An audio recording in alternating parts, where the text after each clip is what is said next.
संसद का सत्र स्टार्ट हो चुका है। एक तरफ प्रधानमंत्री श्री नरेंद्र मोदी तैयारी कर रहे हैं 7 दिसंबर को वंदे मातरम की 150वीं वर्षगांठ मनाने की। वही कांग्रेस दूसरी तरफ भाग रहे हैं। ऐसे मानो जैसे उनकी सांसें रुक सी गई है, थम सी गई है और खाली स्पेस ढूंढ रहे हैं कि मैं कहाँ पे जाकर सांसें लूँ। आखिर में मामला क्या है जो बीजेपी वाले जोर जोर से हाईलाइट कर रहे हैं वंदे मातरम नेशनल सॉन्ग को लेकर? क्या इससे बीजेपी को फायदा है और कांग्रेस को नुकसान? या क्या बीजेपी की आइडियोलॉजी से मैच करता है?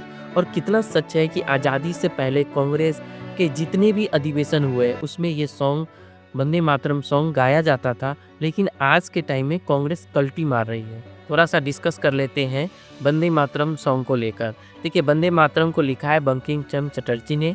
आज़ादी से पहले ये एक तरह से आज़ादी का स्लोगन था। जितने भी आज़ादी के मूवमेंट होता था उस समय ये सॉन्ग को गाया जाता था। इवन कि कांग्रेस के जितने भी अधिवेशन हुए हैं उस टाइम ये वंदे मातरम सॉन्ग को गाया जाता था। अब वापस आते हैं बीजेपी को, क्या ये मुद्दे हाईलाइट करने से बेनिफिट है?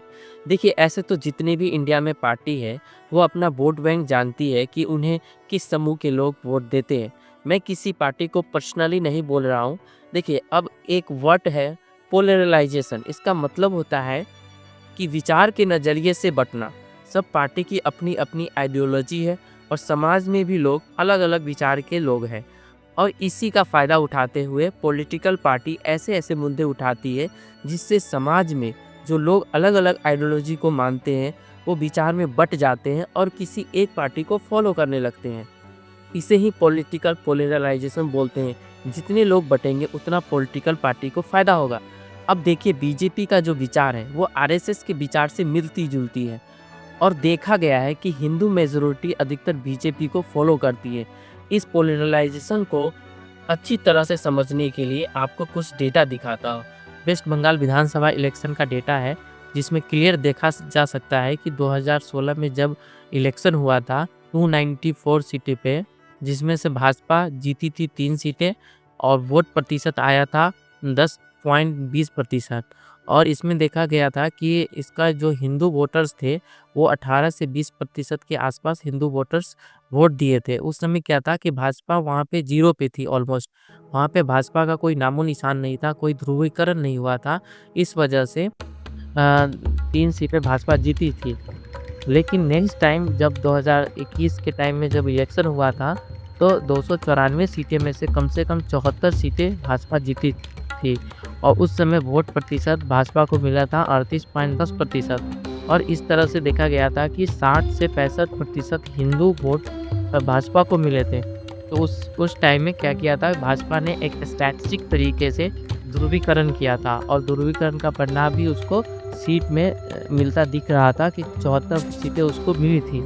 और यहाँ पे स्पष्ट क्लियर देखा जा सकता है कि 2016 में जहाँ भाजपा को 18 से 20% वोट मिला था हिंदू वोटर्स, तो सीट की संख्या कम थी।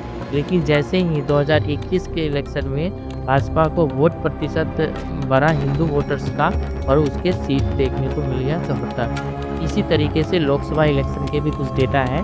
जैसे 2019 में जब इलेक्शन हुआ था 42 में से 18 सीटें भाजपा जीती थी, और उस समय वोट भाजपा का जो वोट प्रतिशत था वो 40.70% के आसपास था, और हिंदू वोटर्स उसमें 65 से 70% ने हिंदू वोटर्स ने वोट दिया था। उस समय ध्रुवीकरण हुआ था, सीएए आया था, एनआरसी जैसे मुद्दे थे, तो हिंदू वोटर्स बट गए थे और भाजपा को बेनिफिट हुआ था। लेकिन 2024 के जब इलेक्शन हुआ तो उसमें 42 में 12 सीटें भाजपा जीती। यहाँ पे उसको क्लियर दिखा जा सकता है कि 6 सीटें से नुकसान हुआ। इसका रीज़न था कि उसका वोट प्रतिशत एक तो कम मिला था, और दूसरी बात कि जो हिंदू वोटर्स थे वो ऑलमोस्ट बट गए थे, मतलब वोट नहीं दिए थे बीजेपी को। देखिए, यहाँ पे 65 से 70% ने हिंदू वोटर्स ने वोट दिया था, जबकि 2024 में ये 55 से 60% के आसपास था। यानी हिंदू वोटर्स यहाँ कम हुए, तो स्पष्ट है कि क्लियर सीट में देखने को मिला कि यहाँ पे सीटें कम हो गई, और वहाँ पे हिंदू वोटर्स ध्रुवीकरण नहीं हुआ, लेकिन मुस्लिम वोट एक तरफा टीएमसी को मिल गया। इस वजह से भाजपा की यहाँ पे सीटें कम मिली थी। तो ये है पोलराइजेशन का बेनिफिट। जितना बटेंगे उतना चाहे कांग्रेस को या बीजेपी और बाकी पार्टी को बेनिफिट होती है। डिपेंड करता है कि कितना फ़ीसद पोलराइज़ेशन होता है। देखिए, ये पोलराइज़ेशन का फ़ायदा हर पार्टी लेती है। कुछ लोगों को मानना है कि आज़ादी से पहले महाराष्ट्र में 1937 में कांग्रेस का अधिवेशन हुआ था।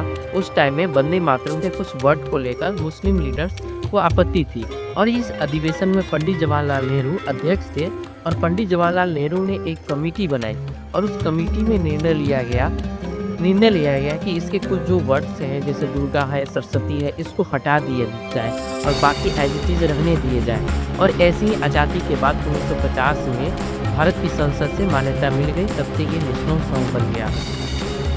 और यही मुद्दा बार-बार बीजेपी उठाती है कि समाज के विशेष वर्ग के लोगों को खुश करने के लिए वंदे मातरम को मॉडिफाई किया गया है और यही वजह है कि कांग्रेस खुलकर इस मुद्दे पर अपना विचार नहीं रखती।